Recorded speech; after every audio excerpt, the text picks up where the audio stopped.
this back when I was in E5. I've been adding shit to it since then.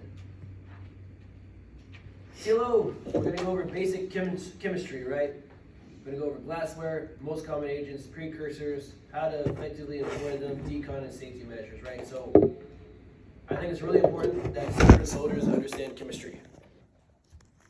I think that's very important and that you guys know what scientific notation is and you guys understand that aspect. We're fucking chemical nerds. We should be proud of that shit. Sweat, it's gonna be okay. You look at yourself. I was more on the L side when I took any science class. So, well, you'll learn what I all failed together organic when mopping chemistry, the floor. just so you know. What the fuck? And biochem, I failed that also.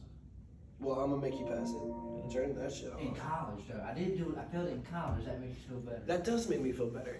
It was just really hard, and I could not understand numbers. I passed chem and I passed bio. And those were like my highest scoring classes. I've done Chem 1 and 2, A&P 1 and 2, Gen Bio 1, Bio 2. God, I've done a lot. And that's all been since I've been in the Army. All right, chemistry is the study of the composition, properties, and interactions of matter. You got two types of properties, right? You got physical properties and you have chemical properties. A physical property is a characteristic not associated with the change in the chemical composition, right? If something is fucking hard, that's a physical property, right? A physical change is a change in the state or property of matter without any accompanying changes in the chemical composition. So at the end of a physical change, it's still the same matter. It's just in a different form now. Does that make sense? Yes. Physical property examples, you got your density, color, hardness, melting and boiling points, and electrical conductivity, right? Chemical property is either the changing of one form of matter into another or an inability to change.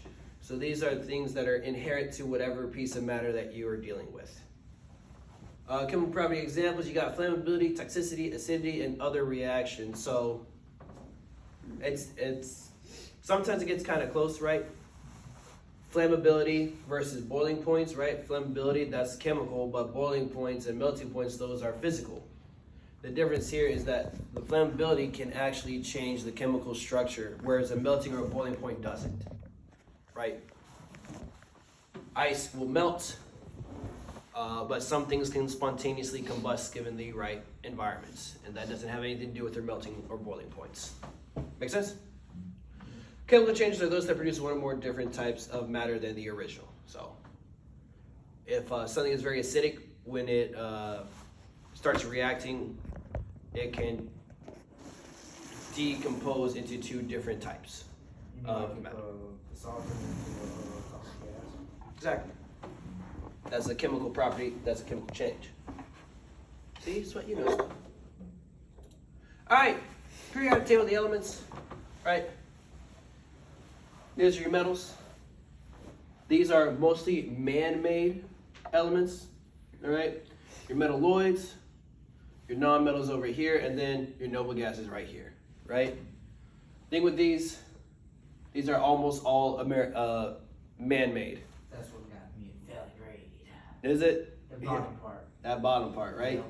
Yep. Because these are pretty much all radioactive in some way, shape, or form. Well, that could, yeah. So you got your atomic number, it breaks it down here, right? You got your atomic number up there, the symbol for it, the atomic mass, and its name. I do know that. So atomic mass, that's how much that specific one weighs in atomic mass units, right? AMUs. So thallium here weighs 204.4 AMU. Make sense? That'd be heavier, not heavy though. What's up? It's like, that'd be heavier, like not heavy. That's heavier than hydrogen, right?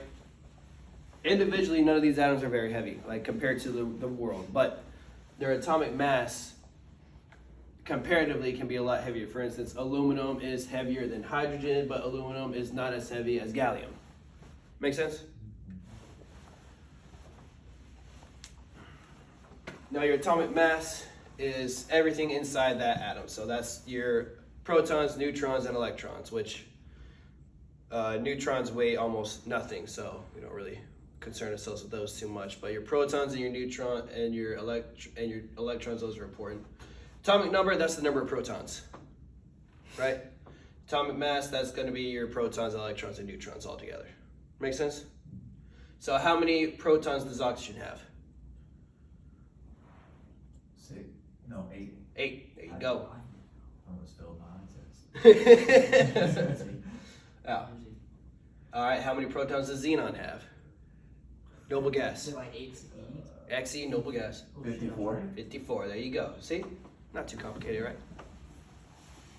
And again, I was going to go, there's a lot of stuff that you can talk about with the periodic table for, I wanted to go over like conductivity and a lot of other shit, but. Okay, what's those, the seven at the bottom right? It's like 3 different shades of pink, and then a skip. It's like, I forget Where am I looking? You said bottom right? Yeah, the periodic. This is the bottom row. Yeah, bottom row. It's like it's light pinkish. Oh, these, the metalloids? The other one, a little more. Last row. Yeah, well, I forgot what his were.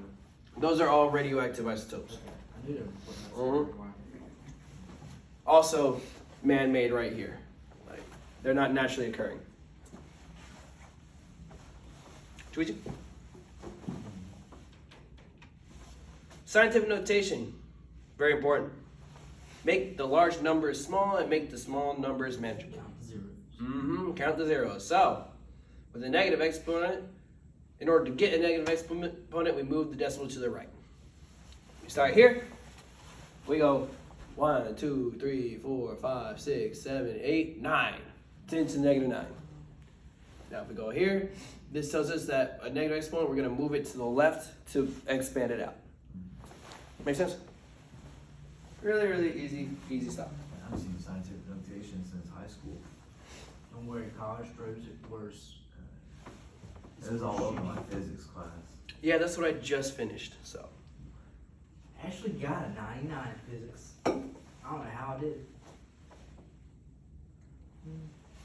My physics teacher was stupid smart. Hello, sorry, Joey. He was not qualified to be I am here.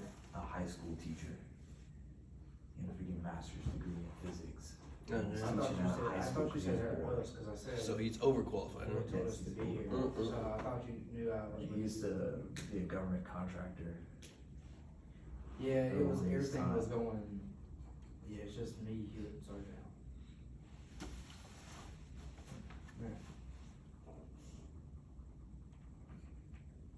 You I was good? confused, but I was not by myself. Because we thought you were there by yourself, because we thought I he was wondering. taking Robinson over to his appointment. Yeah, I was like, that's cool. Accountability, very important. Right? So, A little bit sorry, I of- got something in my fucking teeth. The a little nucleus bit of here, a right? communication breakdown. Mm-hmm. So we got 10 to the negative 15 meters. We got 10 to the negative 10 meters, right?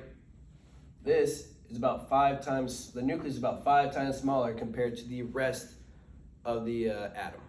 Make sense? I forgot what I had these up here for, but basically there's a shit ton of them in there, and there's a shit ton of them in here. But you use scientific notation to help quantify how many atoms would be in there and make it easier to understand. You know what blew my mind away was that it's only 5 more, but so much bigger. Mm-hmm. And mostly empty space. That's why math never connected to my brain.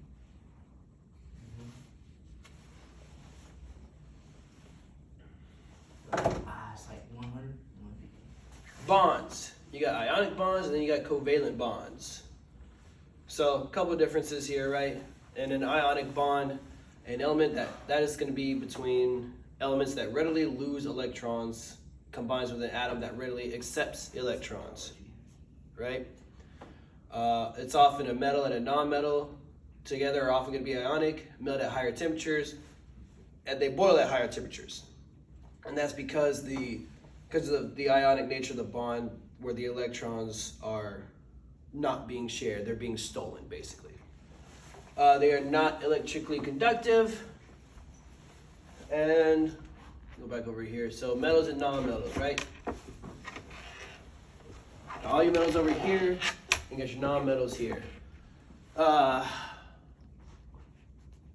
So you got sodium chloride, right? That's salt, right? Sodium chloride, and it is going to be an ionic bond. You got your sodium over here, right?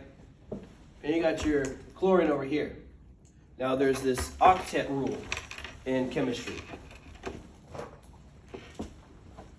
So we got chlorine, we got sodium, right?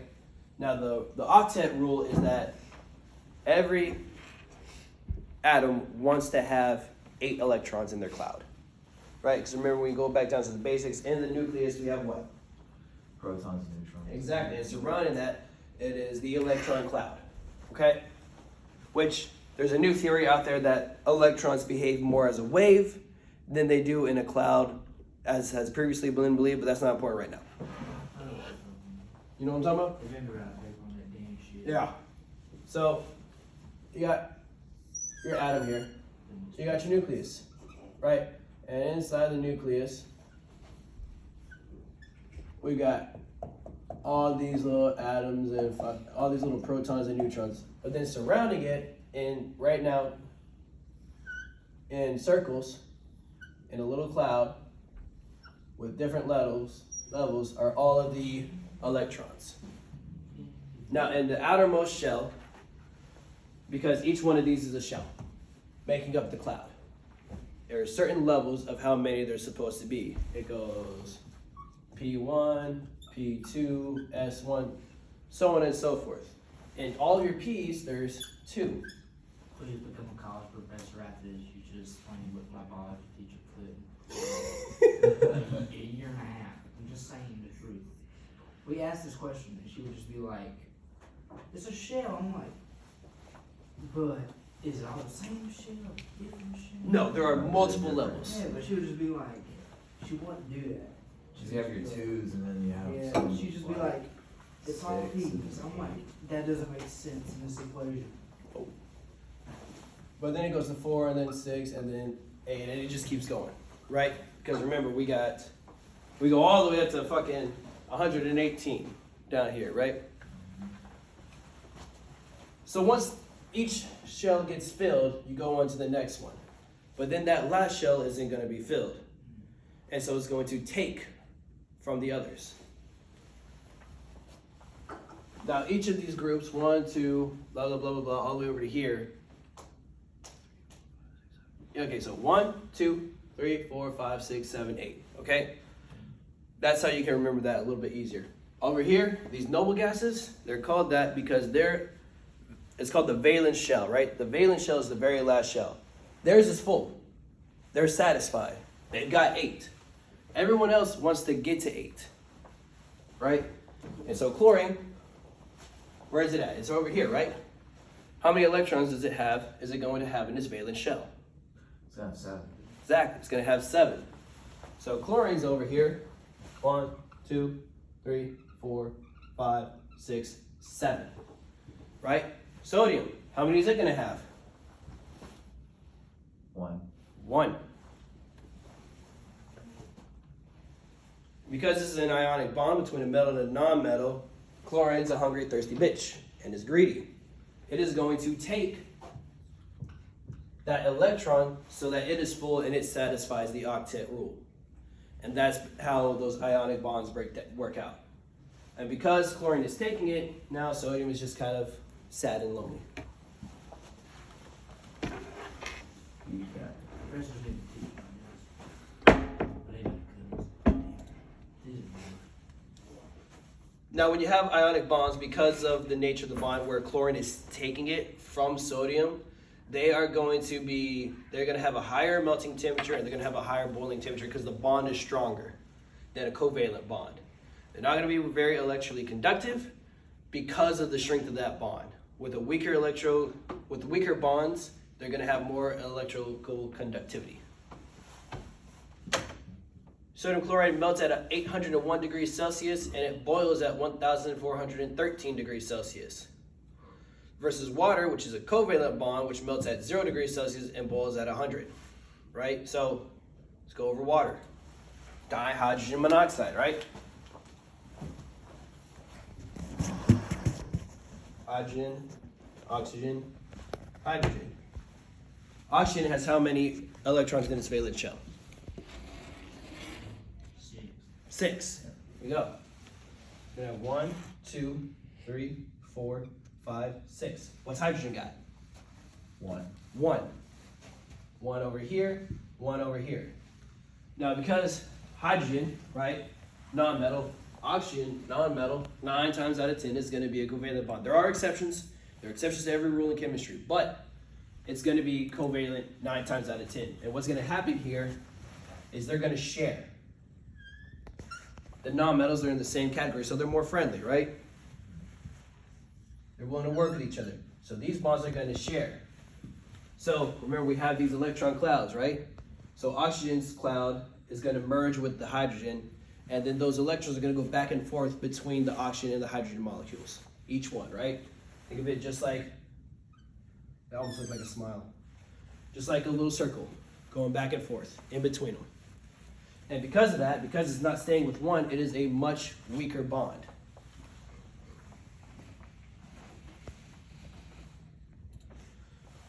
So covalent bonds are elements that consist of discrete neutral molecules. Atoms share electrons, and they're mostly combinations of nonmetals. All right, because they share, that's why they are not as stable, and that is why they are not as strong. Ionic bonds are not electric conductive as a solid because ions are unable to flow until melted. Metal plus nonmetal and nonmetal combination is a simple approach. Does this breakdown kind of make sense? Yes.